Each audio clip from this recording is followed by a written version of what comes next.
सोचिए, कांच और एल्यूमिनियम से चमचमाती हुई एक बेहद आधुनिक, एकदम हाईटेक बहुमंजिला इमारत है। हम्म बहुत आम दृश्य है आजकल हमारे शहरों में। बिल्कुल, बाहर से देखने पर सब कुछ एकदम परफेक्ट लगता है, एकदम सुरक्षित। लेकिन ओह, तभी उस इमारत के किसी एक हिस्से में एक छोटी सी शॉर्ट सर्किट की चिंगारी उठती है। और फिर जो होता है वो बहुत खौफनाक है। हाँ, क्योंकि कुछ ही मिनटों में वो पूरी की पूरी गगनचुंबी इमारत एक भयानक आग के गोले में तब्दील हो जाती है। बिल्कुल। और ये कोई हॉलीवुड थ्रिलर फिल्म का काल्पनिक दृश्य नहीं है। नहीं, एकदम नहीं। दुनिया भर में और हमारे अपने शहरों में भी ऐसी कई वास्तविक त्रासदियां हो चुकी हैं। ये एक डरावनी सच्चाई है। और पता है जो बात इस सच्चाई को और भी ज्यादा गंभीर बनाती है, वो ये है कि अक्सर ऐसी घटनाओं के केंद्र में एक ऐसी धातु होती है जिसे हम अपनी रोजमर्रा की जिंदगी में बहुत हल्के में लेते हैं। आप एल्यूमिनियम की बात कर रहे हैं ना? जी हाँ, एल्यूमिनियम एक ऐसी धातु जिसे अब तक सिर्फ एक साधारण कच्चे माल की तरह देखा जाता था, लेकिन जिसकी गुणवत्ता में एक छोटी सी भी कमी मतलब सैकड़ों जानों पर भारी पड़ सकती है। बाप रे! तो चलिए इसे समझते हैं। आज की इस गहन चर्चा की शुरुआत हम इसी बिंदु से करेंगे। बिल्कुल।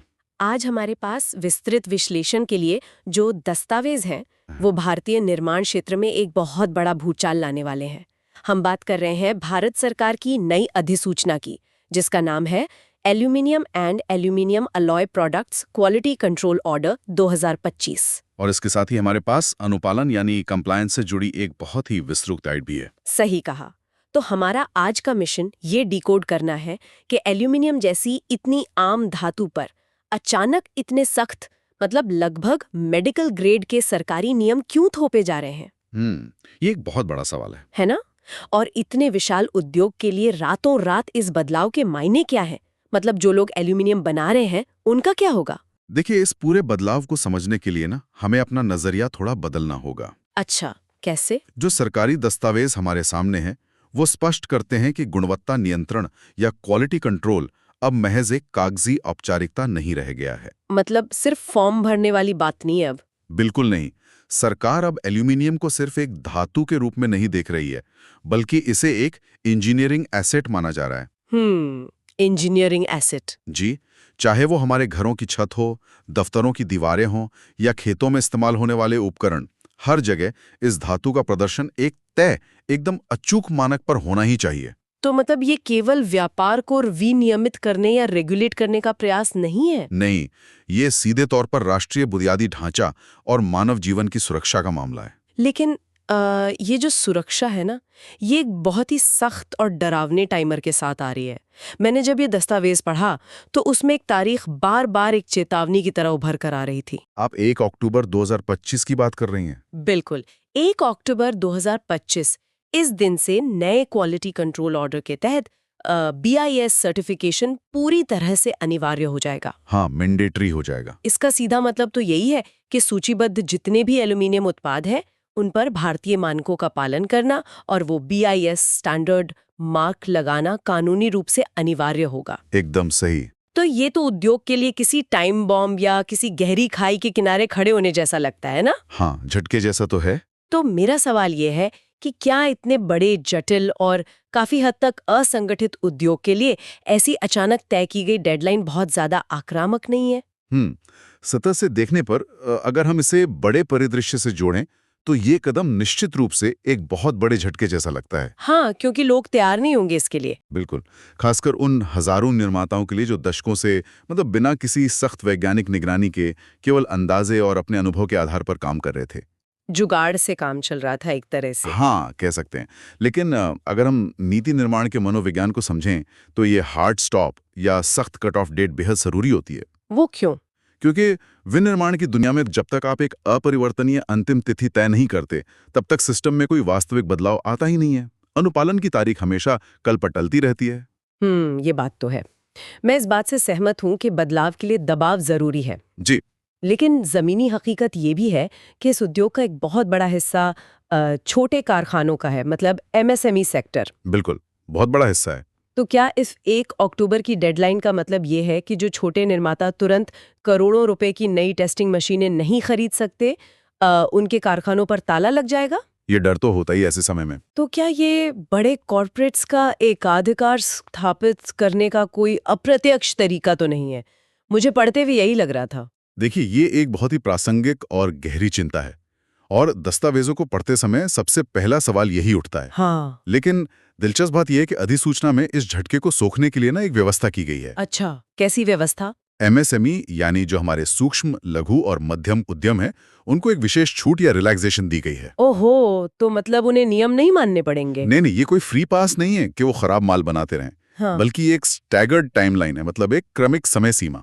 थोड़ा आसान भाषा में समझाएंगे? जी, मतलब एक छोटे कारखाने का मालिक अपनी पूरी उत्पादन लाइन को रातों रात नहीं रोक सकता ना। बिल्कुल नहीं। क्योंकि ये छूट उन्हें अपनी मशीनों को कैलिब्रेट करने, नई परीक्षण प्रक्रियाएं स्थापित करने और बिना अपना व्यापार खोए मुख्यधारा के गुणवत्ता मानकों तक पहुंचने के लिए एक आर्थिक और समय का बफर देती है। ओ, ये तो राहत की बात है। मतलब उन्हें थोड़ा एक्स्ट्रा समय मिलेगा खुद को अपग्रेड करने के लिए। एकदम सही। चलिए, ये तो अच्छी बात है। अब इस रेगुलेशन के सबसे पेचीदा हिस्से की तरफ बढ़ते हैं। जी बताइए। देखिए, यहाँ मामला सच में बहुत दिलचस्प हो जाता है। जब मैं इस दस्तावेज को पढ़ रही थी तो मुझे लगा कि सरकार बस एक नियम बनाएगी कि एल्यूमिनियम इतना मजबूत होना चाहिए और बस बात खत्म। हाँ, ज्यादातर लोग यही सोचते हैं। लेकिन यहाँ तो हर छोटे बड़े उपयोग के लिए अलग अलग मानकों का मतलब पूरा एक जाल बिछा हुआ है। हाँ, मेरा मतलब है एल्यूमिनियम तो एल्यूमिनियम ही है ना? चाहे वो ट्यूब हो या चादर। क्या सच में इतनी माइक्रो मैनेजमेंट की जरूरत है हर एक प्रोडक्ट के लिए? ये एक बहुत बड़ी गलतफहमी है कि एक धातु हर परिस्थिति में एक जैसा व्यवहार करती है। अच्छा, तो क्या एल्यूमिनियम बदल जाता है? बिल्कुल। एल्यूमिनियम अपने उपयोग के वातावरण के आधार पर अपना चरित्र पूरी तरह से बदल लेता है। ओहो। इसीलिए सरकार ने एक ब्लैंकेट रूल या one size fits all approach अपनाने के बजाय विशिष्ट उपयोगों के लिए अलग-अलग आईएस कोड्स निर्धारित किए हैं। आईएस कोड्स यानी इंडियन स्टैंडर्ड्स। जी, अगर हम अपने आसपास के माहौल को ही देखें ना, तो हम समझ पाएंगे कि हर कोड के पीछे एक अलग भौतिक विज्ञान काम कर रहा है। तो चलिए, इस दस्तावेज में दिए गए कोड्स को हमारे आसपास के वातावरण से जोड़कर डिकोड करते हैं। चलिए। मान लीजिए हम एक फैक्ट्री या गोदाम के अंदर खड़े हैं। सबसे पहले हमारी नजर ऊपर छत पर जाती है। S1254 कोड दिया गया है। ये नालीदार एल्यूमिनियम चादरों, जिन्हें हम कोरोगेटेड शीट्स कहते हैं, उनके लिए है। जी बिल्कुल। इसमें मजबूती, टिकाऊपन और सही मोटाई की बात की गई है। लेकिन एक छत की चादर के लिए इतने सख्त नियम क्यों?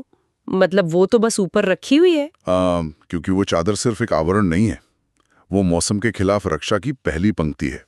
मौसम की मार तो पड़ती है उस पर। बिल्कुल। इन चादरों को भयंकर गर्मी, लगातार बारिश और सबसे महत्वपूर्ण चक्रवाती हवाओं का सामना करना पड़ता है। आंधी और तूफान। जी, अगर चादर की मोटाई तय मानक से कुछ मिलीमीटर भी कम हुई ना, तो हवा का जो अपलिफ्ट फोर्स होता है, यानी ऊपर की ओर खींचने वाला दबाव, वो इतना शक्तिशाली होता है कि वो चादर को नट बोल्ट से कागज की तरह फाड़कर उड़ा सकता है। बाप रे, कागज की तरह? बिल्कुल। और इसके अलावा अगर धातु में अशुद्धियां हैं, तो औद्योगिक प्रदूषण के संपर्क में आने पर इसमें बहुत जल्दी जंग भी लग जाएगा। वो मतलब जंग लगकर वो कमजोर हो जाएगी। हाँ, तो यहाँ जो IS 1254 है, वो ये सुनिश्चित करता है कि धातु की टेंसाइल स्ट्रेंथ या खिंचाव सहने की क्षमता इतनी हो कि वो तूफानों में भी अपनी जगह से बिल्कुल ना हिले। समझ गई। यानी 1 मिलीमीटर की कंजूसी भी पूरी की पूरी छत को उड़ा सकती है। एकदम सही। चलिए, अब छत से नीचे आते हैं और इमारतों की दीवारों को देखते हैं। आधुनिक इमारतों में आजकल वो एल्यूमिनियम कंपोजिट पैनल्स या ACP पैनल्स का बहुत इस्तेमाल होता है। हाँ, हर नई कमर्शियल बिल्डिंग में आपको ये दिख जाएंगे। इसके लिए IS 176082 कोड निर्धारित किया गया है। और इसमें मैंने देखा कि फायर सेफ्टी या आग से बचाव को सबसे ऊपर रखा गया है। जी, ये बहुत क्रिटिकल है। हमने शुरुआत में भी इमारत में आग लगने का जिक्र किया था। अब सवाल ये है कि एल्यूमिनियम खुद तो इतनी आसानी से आग नहीं पकड़ता ना? बिल्कुल नहीं। तो फिर इन पैनल्स में ऐसा क्या है जो इन्हें इतना खतरनाक बनाता है? ये एक शानदार सवाल है, और यही वो जगह है जहां इंजीनियरिंग का ज्ञान काम आता है। देखिए, ACP पैनल दरअसल एक सैंडविच की तरह होता है। सैंडविच मतलब एल्यूमिनियम के बीच में कुछ और होता है? हाँ बिल्कुल। एल्यूमिनियम की 2 पतली चादरों के बीच आमतौर पर पॉलीइथाइलीन या किसी अन्य प्लास्टिक का एक कोर होता है। अच्छा, तो अंदर प्लास्टिक होता है। जी, और जो सस्ते और गैर प्रमाणित पैनल्स होते हैं उनमें एल्यूमिनियम की बाहरी परत बहुत ही पतली होती है। जब इमारत में आग लगती है तो ये पतली परत गर्मी से तुरंत पिघल जाती है या मुड़ जाती है। और फिर वो अंदर का प्लास्टिक सामने आ जाता होगा। एकदम सही पकड़े आप। वो अंदर का अत्यधिक ज्वलनशील प्लास्टिक कोर आग के संपर्क में आ जाता है। फिर ये पैनल आग को रोकने के बजाय खुद एक ईंधन बन जाता है। बाप रे। और देखते ही देखते आग चंद मिनटों में पूरी इमारत की बाहरी परत पर फैल जाती है। तो IS 17682 इस चीज को कैसे रोकता है? कि एल्यूमिनियम की मोटाई और कोर का मटेरियल ऐसा हो जो आग को फैलने से रोके, न कि उसे भड़काए। ये मानक सचमुच जीवन रक्षक है। वाकई, ये जानकारी तो रोंगटे खड़े कर देने वाली है। इसका मतलब है कि एक खूबसूरत इमारत का बाहरी हिस्सा ही उसकी सबसे बड़ी और जानलेवा कमजोरी हो सकता है। दुर्भाग्य से ऐसा ही है। चलिए, अब दीवारों के अंदर चलते हैं, जहां से इमारत को ऊर्जा मिलती है, मतलब बिजली के तार। जी, दस्तावेज में इलेक्ट्रिकल अनुप्रयोगों के लिए IS 5082 का जिक्र है, जहां उस सुरक्षा और विद्युत चालकता यानी कंडक्टिविटी पर बहुत जोर दिया गया है। यहाँ हमें धातु के आणविक स्तर यानी एटॉमिक लेवल पर सोचना होगा। अच्छा, हम अक्सर कॉपर की जगह एल्यूमिनियम का उपयोग क्यों करते हैं तारों में? क्योंकि ये हल्का होता है और काफी सस्ता भी होता है। हाँ, कॉस्ट कटिंग के लिए। लेकिन अगर इलेक्ट्रिकल ग्रेड एल्यूमिनियम में सूक्ष्म अशुद्धियां हैं, ना तो वो इलेक्ट्रॉन्स के प्रवाह में रुकावट डालती हैं। इस रुकावट को हम रेजिस्टेंस या प्रतिरोध कहते हैं। और साइंस में हमने पढ़ा है कि जहाँ रेजिस्टेंस होता है वहाँ गर्मी पैदा होती है। बिल्कुल सही। और अगर तार लगातार गर्म होता रहे तो उसके ऊपर का जो प्लास्टिक इंसुलेशन है वो पिघल जाएगा। और फिर शॉर्ट सर्किट होगा। जी हाँ, शॉर्ट सर्किट होगा और फिर से वही आग का भयानक खतरा। तो IS 5082 ये गारंटी देता है कि धातु में वो शुद्धता है जो बिजली को बिना खतरनाक गर्मी पैदा किए सुरक्षित रूप से बहने दे। बहुत खूब।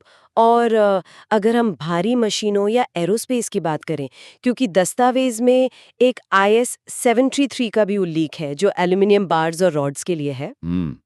जब आप एक हवाई जहाज के पुर्जे या किसी भारी औद्योगिक मशीन का निर्माण कर रहे होते हैं तो धातु को लगातार कंपन और अत्यधिक दबाव सहना पड़ता है। वाइब्रेशन और प्रेशर। हाँ। रारें या माइक्रो फिशर्स रह गए तो लगातार दबाव के कारण मेटल फटीग की स्थिति पैदा होती है।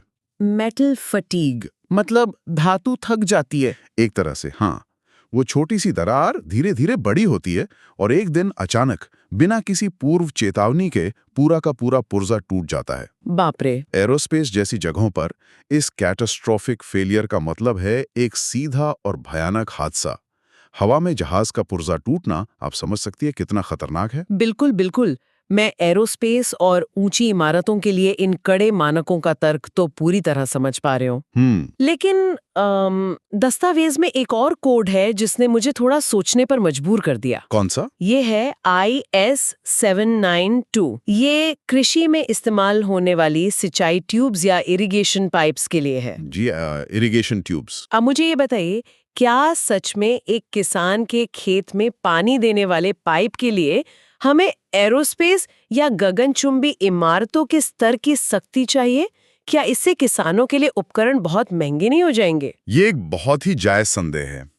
पहली नजर में लगता है कि कृषि के लिए इतनी सख्ती क्यों? वही तो। लेकिन अगर हम इसके पीछे के अर्थशास्त्र और रसायन विज्ञान को देखें ना, तो तस्वीर पूरी तरह साफ हो जाती है। अच्छा, कैसे? देखिए, हमारे देश के अलग अलग हिस्सों में मिट्टी की प्रकृति बहुत अलग होती है। हाँ। कहीं ये अत्यधिक अम्लीय यानी एसिडिक होती है, तो कहीं क्षारीय यानी अल्कलाइन। अगर सिंचाई ट्यूब सस्ते और खराब एल्यूमिनियम से बनी है, तो मिट्टी के रसायन और जो फर्टिलाइजर किसान डालते हैं वो कुछ ही महीनों में उस एल्यूमिनियम को अंदर से खोखला कर देंगे। ओह, मतलब वो गल जाएगी। बिल्कुल।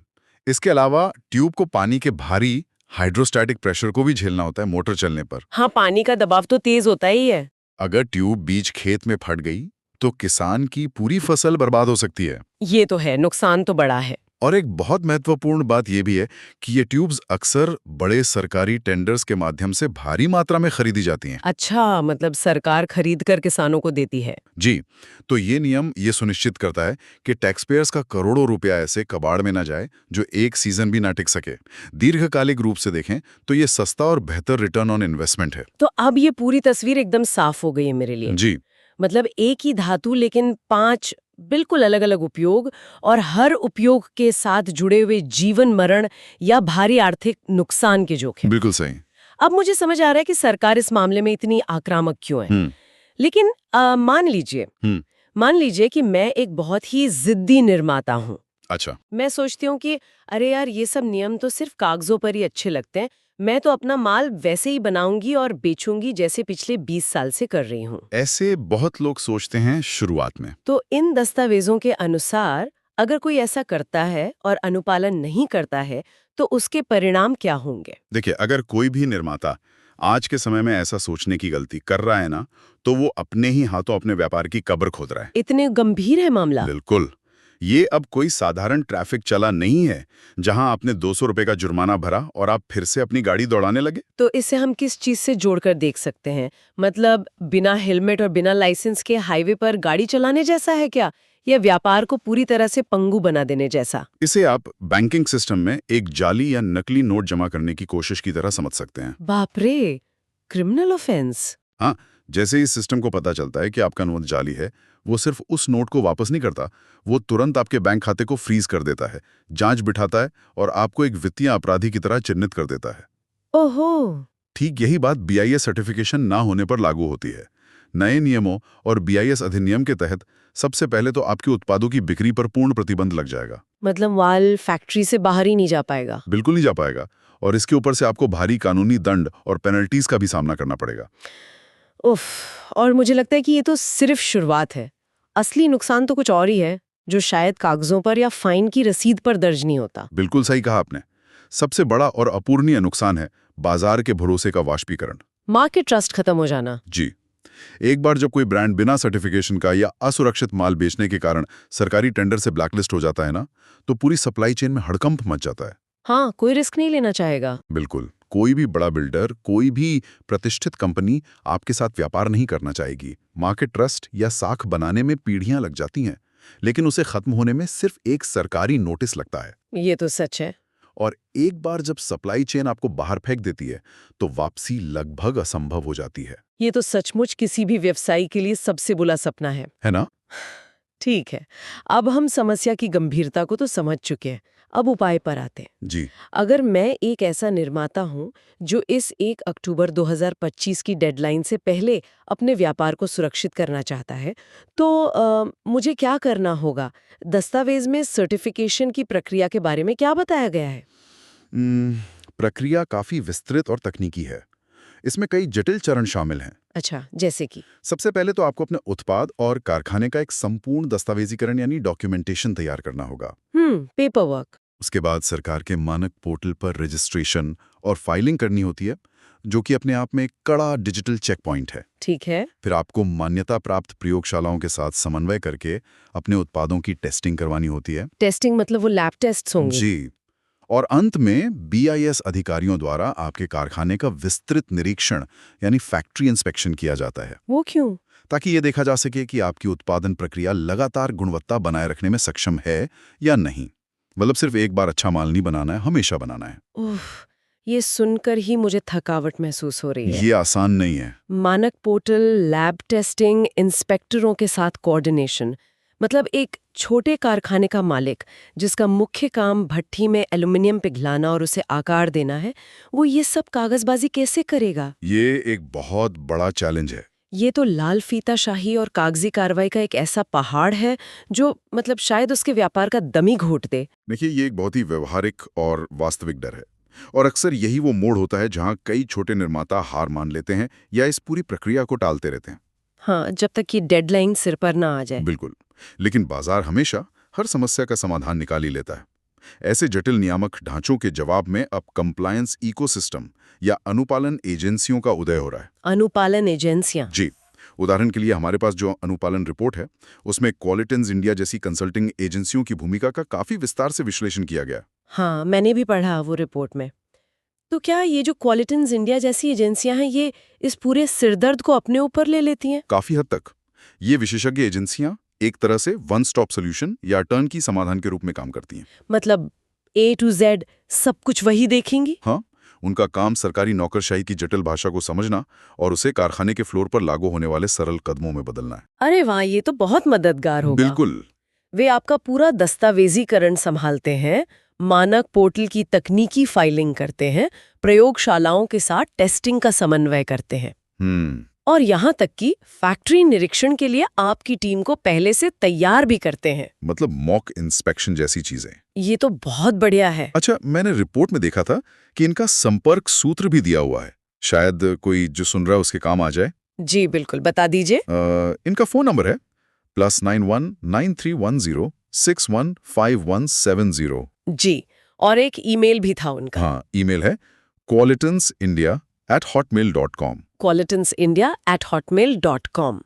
तो संक्षेप में कहें तो ये एजेंसियां ये सुनिश्चित करती हैं कि निर्माता केवल अपने उत्पादन पर ध्यान केंद्रित करें, बिल्कुल सही। जबकि वो एजेंसी उसे कानूनी झमेलों और ये जो 1 अक्टूबर की डेडलाइन चूकने का खतरा है, उससे सुरक्षित रखती है। जी, यही उनका मुख्य काम है। ये एक बहुत ही तार्किक समाधान लगता है मुझे।